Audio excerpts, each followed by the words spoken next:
Bulletin की शुरुआत बड़ी खबर के साथ। प्रधानमंत्री नरेंद्र मोदी जापान में पहुंच चुके हैं। उनका भव्य तरीके से स्वागत यहां पर किया गया। आपको ये भी बता दें कि इसके बाद में चीन का प्रधानमंत्री का दौरा प्रस्तावित है। तो आपको बता दें कि भारत जापान की बातचीत हो रही है। ऐसे में राजनीतिक साझेदारी पर भी प्रधानमंत्री मोदी की तरफ से कहा गया कि एक बड़ा कदम है, जिसमें आगे चल के जो साझेदारी है वो और ज्यादा बढ़ती हुई नजर आएगी। आपको बताएं कि शिगेरू इशिबा के आमंत्रण पर मोदी 15वें वार्षिक शिखर सम्मेलन में शामिल होंगे। तो वार्षिक शिखर सम्मेलन में शामिल होने के लिए जापान पहुंचे हैं और उसके बाद में जब वो चीन पहुंचेंगे तो एससीओ की मीटिंग में हिस्सा लेते हुए नजर आएंगे और शी जिनपिंग के साथ में मुलाकात भी करेंगे। लेकिन कुछ तस्वीरें हम आपको दिखाते हैं कि कैसे जब प्रधानमंत्री जापान में पहुंचते हैं तो उनका भव्य तरीके से स्वागत किया जाता है और इंडियन डायस्पोरा के लोगों के बीच में भी खासा उत्साह देखा जाता है। बड़ा कदम है, जिसमें आगे चल के जो साझेदारी है वो और ज्यादा बढ़ती हुई नजर आएगी। आपको बताएं कि शिगेरू इशिबा के आमंत्रण पर मोदी 15वें वार्षिक शिखर सम्मेलन में शामिल होंगे। तो वार्षिक शिखर सम्मेलन में शामिल होने के लिए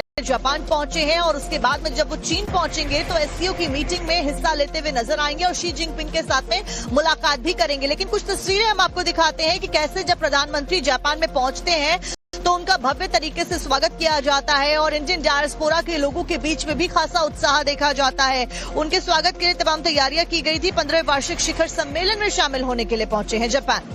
प्रधानमंत्री की तरफ से यह भी कहा गया, चूंकि एससीओ समिट में शामिल होने वाले हैं तो एससीओ का सक्रिय और रचनात्मक सदस्य है भारत। अपनी अध्यक्षता के दौरान भारत ने स्वास्थ्य, नवाचार और सांस्कृतिक आदान प्रदान पर नई पहल की है।